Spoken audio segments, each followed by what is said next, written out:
I think that's what digital transformation is going to mean for engineering teams over the coming year, is make it more easily vibe codable. It's an idea first world now. The AI has gotten to the point where it can oftentimes generate better code than you might have generated, by hand, and much more quickly. So code gen probably is the biggest choice here. We have a preamble in our longest engineering interview, which is, make it work, make it fast, make it good kind of vibes, which is show us something uniquely that you would do to make this great. That's what we want to see. We want to see greatness. How different do you think the Vercel product will be in 5 years, given everything happening in AI? Oh, 5, right? It's AI on the end of the spectrum, as your visual indicates. It will change what people's expectation of products on their devices can do and look like and feel like, and what human-computer interaction will be. Welcome, everyone, to the AI Speedrun. I'm here with Lindsey Simon, the VP of Engineering at Vercel. Welcome, Lindsey. Thank you, Danny. It's nice to see you again. So good to see you. Okay, the first question for you.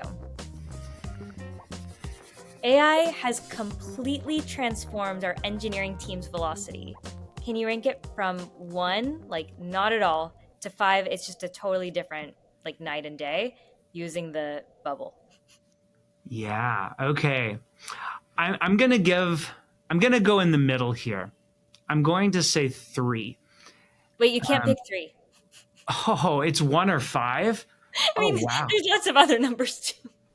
Okay, I'll take 4, because I do think it's a transformation, but I don't believe we are where. I mean, I'm tempted to go with 2 because I see so much more headroom. Let's do 2. I see a lot more headroom on what can be done here today for transforming our team's velocity, because we've been. It depends on what we mean when we say our team. Some teams, it's a complete 5. Some teams, it's still a 1, because we're a large team of engineers. We have systems that were built 5 years ago, 7 years ago, that for which AI isn't amazing at today. And then there are parts of the eng stack that AI is completely great at. I like to think of, for me, the example of this is what we've seen in terms of Tailwind and its dominance in CSS usage. I came from an era where separation of concerns and CSS files and well-structured markup, semantic markup and CSS that was readable. Readability was a thing even at Google. And it turns out that AI is really good at tokens and, CSS bundle, the bundling systems are great at stripping and applying tokens now. And it's much easier for these tools to produce great looking, user interfaces with, tokenized CSS. So as we go and, sort of backfill and rewrite some of our own code, I think it will give us the chance to transform our team's velocity further. Now, if you look at what is true of our new product offerings, and like V0, this is a 10, the eval loop on what we're able to produce, how we're able to generate quality user interfaces is where we spend most of our engineering effort. And so that's the thing that distinguishes V0 in the world of tools here. And it has completely transformed that team's velocity. So, there's a mixture. There's a mixture of places where it's changed things. It's interesting because when I talk to more legacy companies, engineering leaders, they're towards this end of the scale. And then when I talk to more kind of newer code bases, they're more here. And they're right. Every engineer is now full stack, vibe code the front end, we're going fast. Right. And that's actually what you're saying even inside the company. Yeah, we have a spread, right? We have a spread because we have, different kinds of systems and different ages of systems. Even, our internal dashboard tool, we call it our admin portal, is such a great example of a code base that's been around from the very beginning, but for which we have to go and refactor. We have to rewrite it in vibe-codable, software. And I think that's a huge advantage. That's what I think that's what digital transformation is going to mean for engineering teams over the coming year is make it more easily vibe codable and more, not just easily, but correctly vibe codable. We hosted an AI demo night last week where two engineers from the V0 team demoed, which was Yeah. awesome. And one of the demos was this guy who runs an agency, and he showed us their internal tool, which was vibe coded. And he's like, Yeah. anytime we have to do anything for a customer, we just vibe code an internal tool for it. So this tool, like, is our business that we're able to just like write, like, they're Yeah. just infinite features. It's like the everything app for their company, which is kind of what you're Yeah. describing. Yeah, I mean, I think, and that's where something like V0 is incredibly impactful. V0 can produce production quality code, but you do need to, like put it into the production system. And if that system already exists and it's, had some time under its belt, that's not as quite as easily done as if it's all brand new or built within the last 6 months from scratch using tooling like that. So I think that's what we're going to see, industry wide, and every engineering IC and or manager has got to be extremely excited about this. This makes it really, really clear what to do. You've just given me an idea. So internally at Jam, we don't have an like admin dashboard. We have like an admin Slack bot, and everything's managed through Slack Ops. Yep. The engineers love it because it feels like a command line, and it makes me feel old. And you've just helped me realize that I should just build our internal dashboard, like my dream admin panel for Jam. Well, the nice part is you've got evals then, right? You've got Slack Ops that you Oh can yeah, that's use, so true. right?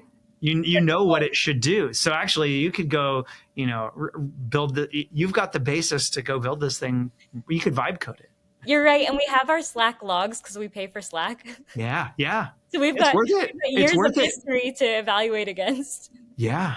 The data moat from our internal tool. So where do you see them use it in the dev cycle? What I'm seeing, I think certainly testing was sort of the one that people initially, I saw engineers get very excited about, but where I see the most helpful areas in code gen and in monitoring. Code gen, obviously going from idea to, it's an idea first world now. It's the idea person is re-empowered. So generating code, the AI has gotten to the point where it can oftentimes generate better code than you might have generated, by hand, and much more quickly. So code gen probably is the biggest choice here. And followed by some of these other things. I have not yet seen code review be amazing in this realm, and I've seen there's a lot of people tackling that, and I'm excited about it. And monitoring, we've had a lot of ML work in anomaly detection for years, so I don't think it's as novel there. And in terms of testing, I'm more excited about test-driven development just to trigger the code gen than I am about take my existing code and write tests for it. I think it will produce, tests that are, they're maybe they're breadcrumbs of don't break me, but I don't think they're going to be that great. Right. The cost of test-driven development has just fallen to zero. Yeah, no, and the value of test-driven development just went through the roof, and because you're effectively communicating, the evals to the AI to gut check itself. Like that's the way to live. I've often written tools that have, AST parsers, and I've written parsers for years because it's kind of a fun thing to do, but it's the best test-driven development case for AI I can think of. It's like, oh, just take my test, rewrite the code. I don't actually care about this code I wrote. I care that it passes these tests, and I don't care how it works or what it looks like. So that's very exciting. So the next question for you is, on your engineering team, how much has AI changed what you're hiring for? 0, 1. Because from the beginning, I think our interview loop early on, both because we wanted to be uniquely competitive, and because I think that, running leak code interviews is just not a great gauge. So we never did stuff where like, oh, we want to hire people that are, algorithm monsters. I love algorithm monsters, don't get me wrong, but the skills we've always tried to look for are, pragmatism, people that really like to dig deep into problems and have done so and learned things. Growth mindset, adaptability, urgency. Those are the characteristics we look for. And certainly there's a baseline of being able to write code with those qualities to produce quality outcomes. But it hasn't changed the skills we hire for. We do tell candidates now and encourage them to use AI tooling during the interview process, and to be upfront about what they're going to use it for and why and what they're hoping to get out of it. And to gut check it. Because again, if you used AI to vibe code the entire interview problem, how would you explain how it works to me? You would have a lot of trouble. And that's what actually matters, that how to optimize, how to build a better product. What would you do from here to there? So I don't think it's changed the skills we hire for. Right. You're saying using AI tooling changes what it means to be done with something. And so previously, now when the code is complete, is it done until it's as good as can be? And so someone who can just get to the first level of done, which is it works, is not what you're hiring for. It's someone who says, how do we make this awesome? Yeah. And that was always, we have a preamble in our longest engineering interview, which is, make it work, make it fast, make it good kind of vibes, which is show us something uniquely that you would do to make this great. That's what we want to see. We want to see greatness. But you have to make it work first. So, I think that is part of the iterate to greatness model. I was going to ask you this, but I was curious. You're a definite yes. Yeah. So I gave a talk last year at a conference in Amsterdam on this topic. And my advice to people applying for jobs in general was, if you weren't allowed to use AI in a coding interview, you should just pass, move on to the next company. Because, right, they're stuck in the past. Yeah, you should be able to. It was always the case. There are probably interview questions and formats where you shouldn't have access to the internet, I guess. But who doesn't have access to the internet day to day anymore? At work, it's a hermetic room. It's not life. So I have one last question for you. Okay. Which is, how different do you think the Vercel product will be in 5 years, given everything happening in AI? Oh, 5, right? The space has changed so much already. There was an era, in the beginning, Vercel's messaging was that we were a front-end cloud, and that was you could always build backends on Vercel. It wasn't the case that you couldn't build backends, but we really wanted to, embrace and empower the product engineer who's been generally slighted in the engineering community in the past. We have a lot of backend engineers and a few front-end engineers that'll just make the product great. Sure.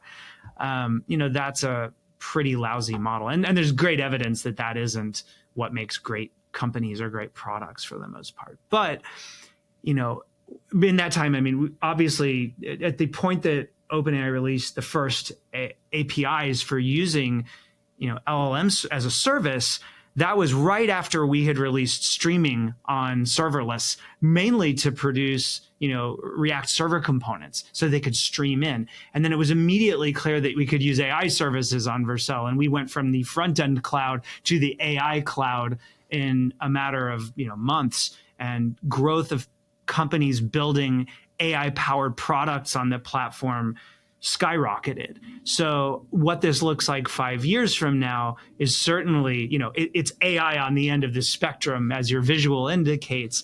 It will change what products, what people's expectation of products on their devices can do and look like and feel like, and what human-computer interaction will be.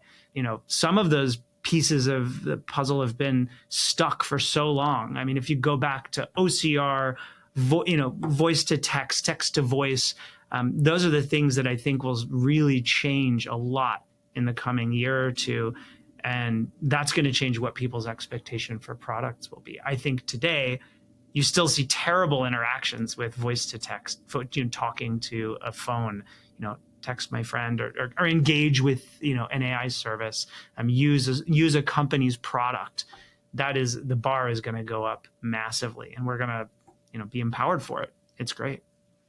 When I think about Vercel and like early Vercel days, one of the ideas that Vercel and Next changed for engineers, which side of the stack will things be rendered on?